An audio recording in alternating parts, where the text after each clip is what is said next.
வருத்தம் தெரிவிக்கிறேன்னு சொன்னாருன்னு சொன்னீங்க. என்னத்துக்கு வருத்தம் தெரிவிக்கணும்? உங்களோட வார்த்தைகள் வந்து எங்கனாலும் எதனாலும் பேசணும்னு சொல்லிட்டு உதிர்த்த வார்த்தைகள், தடித்த வார்த்தைகளை எப்படி வந்து அதை அக்செப்ட் பண்ணிக்க முடியும்? அதுவே தவறு. ஆனால் அந்த பேசின வார்த்தைகள் வந்து தவறுன்னு சொல்லி அவர் ஏற்றுக்க கூட மறுக்கிறார்.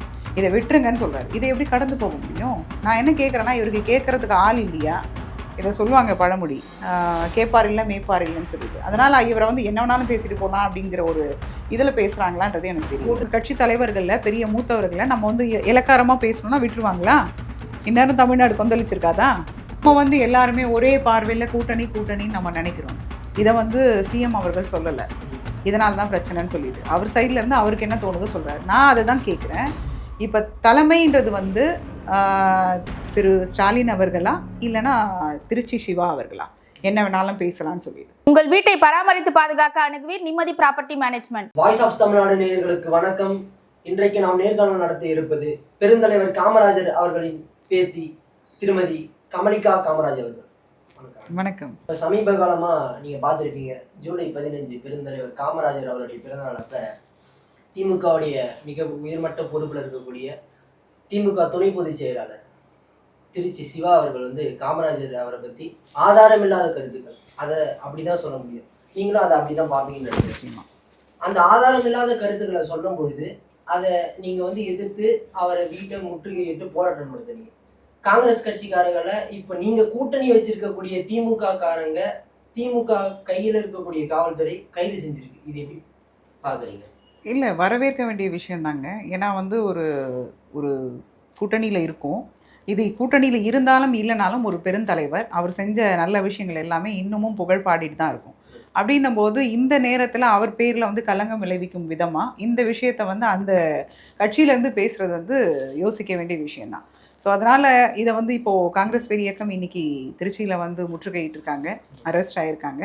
நாளைக்கும் நாடார் சங்கத்திலேருந்து சார்ந்து எல்லாருமே வந்து பல பேர்கள் வந்து ஆர்ப்பாட்டம் பண்ணுறதா சொல்லியிருக்காங்க. ஸோ இந்த மாதிரி இது எப்படி கூடுதலாக நடக்கும் அப்படின்னு சொல்லிட்டு, அதனால் வந்து இது வந்து சொல்லப்போனால் பேசுகிறதுக்கு எதுவும் கிடைக்கல. நாட்டில் வந்து எத்தனையோ விஷயங்கள் இருக்குது, அதெல்லாம் விட்டுட்டு இவரை போய் எதுக்கு தொடணும் அப்படிங்கிறது தான் ஒரு கேள்வியாக இருக்குது. இன்னைக்கு திருச்சி சிவா வந்து நான் அந்த விஷயத்த பேசியிருக்க கூடாது, வருத்தம் தெரிவிக்கிறேன், பேசியிருக்க கூடாது, அதாவது அதனால எங்களுக்கு பாதிப்பு ஏற்படுது, நான் அதுக்கு மன்னிப்பு கேட்கிறேன், வருத்தம் தெரிவிக்கிறேன் அப்படின்னு சொல்றாரு.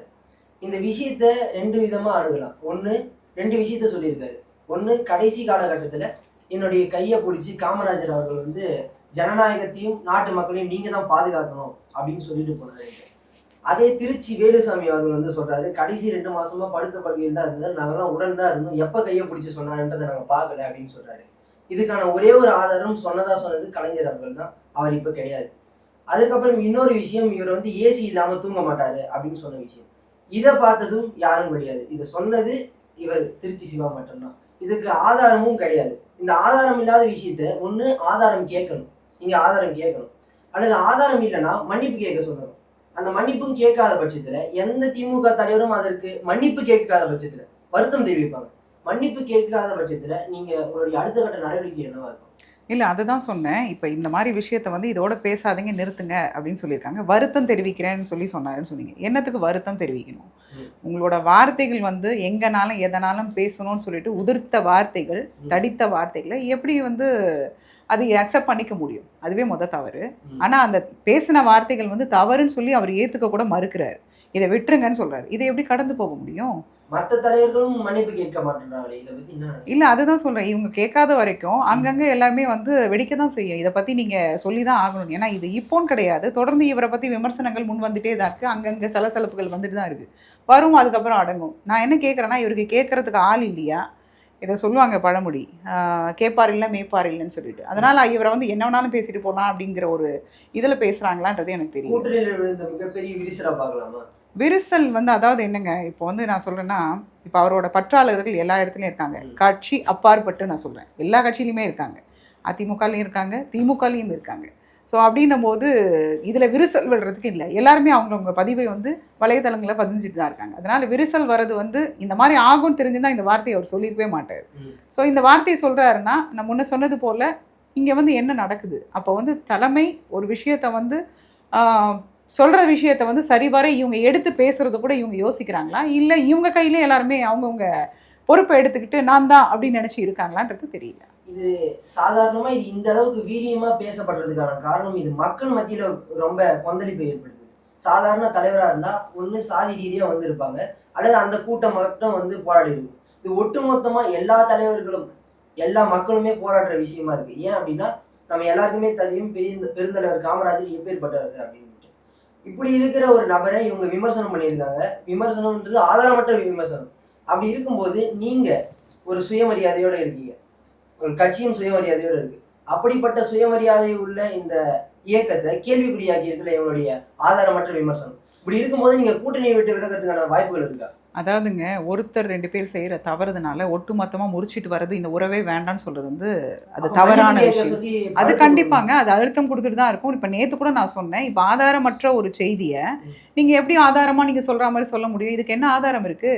இப்ப சொன்ன நபரும் இல்லை, கலைஞர் அவர்களும் இல்லை, அதுக்கப்புறம் பாத்தீங்கன்னா தாத்தாவும் இல்லை. இவங்க வந்து என் கையை பிடிச்சி சொன்னாங்க இந்த மாதிரி நடந்துச்சுன்னு சொல்றதுக்கு என்ன இருக்கு? இப்போ சொல்ல போனா எனக்கு தெரிஞ்ச விஷயங்கள் பாத்தீங்கன்னா, உங்களுக்கு இவர் தவறுறதுக்கு ஒரு 2 நாளைக்கு முன்னாடி காஞ்சிபுரத்தில் வந்து ஒரு மாநாடு, ஒரு பொதுக்கூட்டம் நடந்துச்சு. அப்போ முடியாமல் தான் தாத்தா போனாங்க. ஸோ அப்போ போகும்போது எமர்ஜென்சி பீரியட், இப்போ வந்து மக்கள் இப்படி இருக்குது, இருக்கிறவங்களெல்லாம் வந்து அரெஸ்ட் பண்ணுறாங்க, ஒரு மாதிரி பிரச்சனைகள் போயிட்டுருக்குன்னு சொல்லிட்டு ரொம்ப மன வருத்தத்தோடு தான் வந்தாங்க. அதுக்கப்புறம் பார்த்தீங்கன்னா மறுநாள், அதுக்கு முதல் நாள் வந்து பார்த்தீங்கன்னா 1ஆம் தேதி சிவாஜி கணேசனுக்கு பிறந்த நாள். ஸோ பிறந்த நாள் அப்படின்னும் போது அவருக்கு போய் நேரடியாக, ஏன்னா ரொம்ப நெருக்கமாக இருக்கவர், அவருக்குன்னா என்ன வேணாலும் பண்ணுவார் சிவாஜி கணேசன். ஸோ அப்படின்னும் போது அவரை போய் நேரடியாக வாழ்த்தணும் போது முடியாத ஒரு சூழ்நிலை தான் குமரி ஆனந்தனும் இவரும் போனாங்க. போய் அவங்க வீட்டில் போய் மாலை போட்டு வந்தாங்க. வந்துட்டு என்னால் முடியல, தொல்லை பண்ண வேண்டாம், நான் படுக்கிறேன், லைட்டை மட்டும் ஆஃப் பண்ணிவிட்டு போ அப்படின்னு சொல்லி சொன்னது. இதுதான் கடைசியாக அவர் பேசின விஷயம்.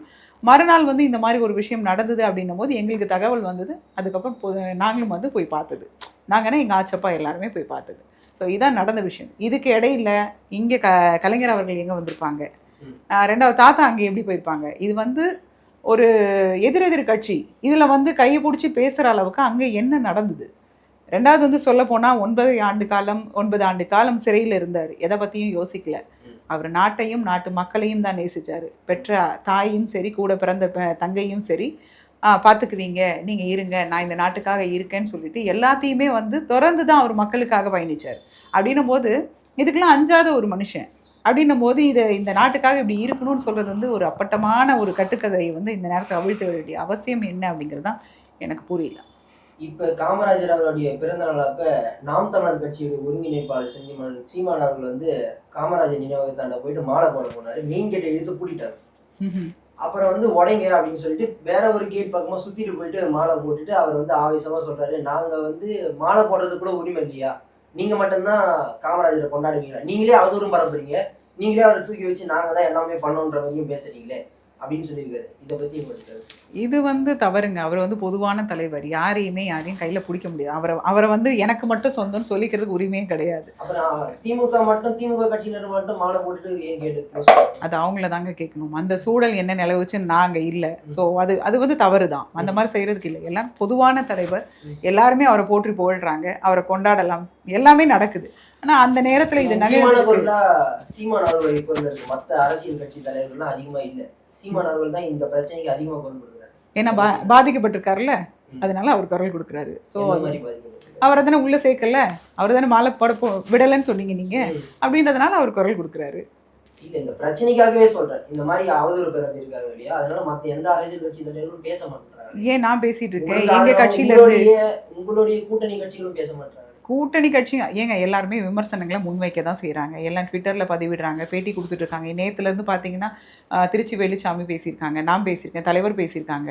இதில் இல்லை, எல்லாருமே வந்து அவங்களோட கண்டனத்தை வந்து பதிவிட தான் செய்கிறாங்க, பதிவிடாமல் இல்லை. இன்றைக்கி சிஎம் அவர்கள் கூட அதை வந்து வருத்தமாக சொல்லியிருக்காங்க, இல்லைன்னு சொல்லலை. ஆனாலும் என்னை பொறுத்த வரைக்கும் அவர் சொன்னதை வந்து மறுக்கணும், மன்னிப்பு கேட்கணும் அப்படிங்கிறது என்னோட. அதாங்க, அதுதான் சொல்ல, மன்னிப்பு சொல்லணும்னு சொல்கிறேன் நான். அவங்க குத்திட்டாங்க, கொண்டாச்சு, டெட்டு, அவ்வளவுதான். இதை வந்து என்ன பண்ணணும்? அதுதான் சொல்ல, அதை ஏத்துக்க முடியாத ஒரு விஷயம். இப்ப கூட அவர் பேசுனது வந்து ரியலைஸ் பண்ணவே இல்லையே, அது தவறு தானே. அதுதான் சொல்றேன், அவங்க கட்சி தலைவர்கள்ல பெரிய மூத்தவர்கள நம்ம வந்து இலக்காரமா பேசணும்னா விட்டுருவாங்களா? இந்நேரம் தமிழ்நாடு கொந்தளிச்சிருக்காதா? நீங்களும் அப்படி பேசி பாருங்க, வருத்தம்னு சொல்லிட்டு பாருங்க. அதாவது அவங்களுக்கு வந்து எப்படினாலும் இறங்குவாங்க, எப்படினாலும் ஏறி மிதிப்பாங்க. அதே மாதிரி நம்மளும் போக முடியுமா? வெளியே வந்துருங்க. எதுல இருந்து வெளில வரணும்? கூட்டணியில இருந்து. கூட்டணியில இருந்து நான் கமலிக்கா தான் கூட்டணியா? என்ன பேசுறீங்க? நம்ம கிடையாது. கமலிக்காதான் கூட்டணியா இல்லைன்றாலுமே காங்கிரஸ் கட்சிக்கு காமராஜரை தூக்கி பிடிக்க வேண்டிய மிகப்பெரிய ஒரு பொறுப்பு இருக்கு. அதையும் தாண்டி திருமதி கமலிகா காமராஜுக்கு அதோட அதிகமா பொறுப்பு இருக்கு. அதனாலதான் கட்சி செய்யுதோ இல்லையோ நம்ம அதுக்காக மன்னிப்பு இப்ப கேட்கல அப்படின்னா நான் வெளியே வந்துடுறேன் அப்படின்னு நீங்க அழுத்தம் கொடுக்கணும் இல்லையா? இப்போ நான் வந்து வெளியில் வரதுனால அவர் சொல்லிடுவாரா? இருக்க வரைக்கும் நெருக்கடி கொடுக்கணும். இன்றைக்கி மட்டும் நான் ஒரு 10 சேனல் கிட்ட நான் வந்து பத்திரிகை இது பண்ணியிருக்கேன் நான். ஸோ என்னோட வருத்தத்தை தெரிவிக்கிறேன். இது மாதிரி நடந்திருக்குன்னு சொல்கிறேன். அங்கே என்ன நடந்திருக்குன்ற விஷயத்த நான் அவங்க வீட்டால இருந்து நான் பேசுகிறேன். இதுக்கு மேலே நம்ம என்ன பண்ண முடியும்? இது எல்லாமே சுற்றி வரதான் செய்யுது. இதுக்கு மேலே அவங்க தான் புரிஞ்சு பேசணும். இது இல்லாமல் எங்கள் கட்சி சார்ந்து பேசுகிறாங்க, மற்ற கட்சியிலேருந்து சொல்ல தான் செய்கிறாங்க. இதுக்கு மேலே புரியாதவங்களுக்கு என்ன புரிய வைக்க முடியும்? வேணும்னே பண்றவங்கள என்ன பண்ண முடியும்? உங்களை கூட்டணியில இருக்கிறதுனாலயும் இந்த கட்சியில இருக்கிறதுனாலயும் தானே உங்களை டம்ப் பண்ற மாதிரி. நம்ம வந்து எல்லாருமே ஒரே பார்வையில கூட்டணின்னு நம்ம நினைக்கிறோம். இதை வந்து சிஎம் அவர்கள் சொல்லல, இதனால தான் பிரச்சனைன்னு சொல்லிட்டு அவர் சைட்ல இருந்து அவருக்கு என்ன தோணுதோ சொல்றாரு. நான் அதை தான் கேட்குறேன். இப்ப தலைமைன்றது வந்து திரு ஸ்டாலின் அவர்களா இல்லைன்னா திருச்சி சிவா அவர்களா? என்ன வேணாலும் பேசலாம்னு சொல்லிட்டு அது தவறு இல்லை. அது வந்து அவங்களோட என்ன சொல்கிறது, அவங்க லிமிட்டை தாண்டி பேசிகிட்டு இருக்காங்க. அது வந்து ஒட்டுமொத்த கூட்டணிக்கும் பாதிப்பு, தலைவர்களுக்கும் சங்கடத்தை தான் நிலவும். அதனால் அவர் வந்து இதுக்கு கண்டிப்பாக மன்னிப்பு தெரிவிச்சே ஆகணும். தெரிவிக்காத வரைக்கும் தமிழ்நாட்டு மக்கள் வந்து அதுக்கு உண்டான விஷயத்தை தொடர்ந்து போராடிட்டு தான் இருப்பாங்க. நீங்கள் 2026 சட்டமன்ற தொகுதியில் நிற்கிறதுக்கான வாய்ப்பு எப்படி? நீங்கள் எந்த தொகுதியில் நிற்பீங்க? இல்லை, நான் கேட்க வேண்டியதை கேட்க தான் செய்வேன். அதுக்கப்புறம் எங்கனாலும் சொல்லுங்களேன், எங்க எனக்கு நான் கொடுக்கணும், நான் கேட்குறேன் எனக்கு கொடுங்கன்னு சொல்லிட்டு உங்களுக்கு விருப்பப்பட்டு சவுத் சைடு தாங்க நான் ட்ரை பண்ணுறேன். எந்த? விருதுநகரா? விருதுநகர்லேருந்து சொல்லலாம். விருதுநகர்ல? விருதுநகர் சொல்கிறத விட சிவகாசி கூட நினைக்கலாம். ஸோ பார்ப்போம் என்னென்று. விருதுநகர் இல்லைன்னா சிவகாசி யோசிக்கிறேன் நான். இப்போ நடந்த கல் இறக்கும் போராட்டம் செந்தமன் சீமான் நடத்துனது, அதை வந்து நீங்க எப்படி பாக்குறீங்க? அது வந்து சரின்னு நினைக்கிறீங்களா? அந்த கல் வந்து சாப்பிடுங்க, டாஸ்மாக்ல இருக்க சரக்கை வந்து பேன் பண்ணணும், அதுக்கு இது பரவாயில்ல அப்படின்னு சொல்றாரு. அதை பத்தி நீங்க என்ன நினைக்கிறீங்க? அதாவது வந்து இப்போ இருக்கிறவங்க வந்து போதைக்கு நோக்கி பிள்ளைங்க போகிறாங்க. போதையை நோக்கி போகும்போது அந்த போதை வந்து இது பரவாயில்லன்னு சொல்கிறதே முதல் தவறு தான். ஸோ இதை முற்றிலும் அழிக்கிறதுக்கு என்னன்றது வந்து அவர் ஒரு தலைவராக இருந்து யோசிச்சாரு, பேசினாரு, அதுக்கு போராட்டம் பண்ணாருன்னா வரவேற்கலாம். அதை விட்டுட்டு இதை விட பெட்டராக இருக்கும் அப்படின்னு சொல்லி அடுத்த ஆப்ஷனுக்கு வந்து திருப்பியும் அதே ஒரு போதையை தான் கொடுக்குறாரு. அப்படின்னும் போது அதை யோசிக்க வேண்டிய விஷயம். கல்லில் ஒரு அதாவது வந்து அப்போ இருந்த சூழலுக்கு அப்போ வந்து மாடு மேய்ச்சான், கல் உடைச்சான், மரம் ஏறினான், என்னென்னவோ பண்ணான். அவனுக்கு ஏதோ ஒன்று தேவை, அல்லண்டு தூங்குறதுக்கு ஏதோ ஒன்று வேணும்னும் போது இது பரவாயில்ல தேவலாம்.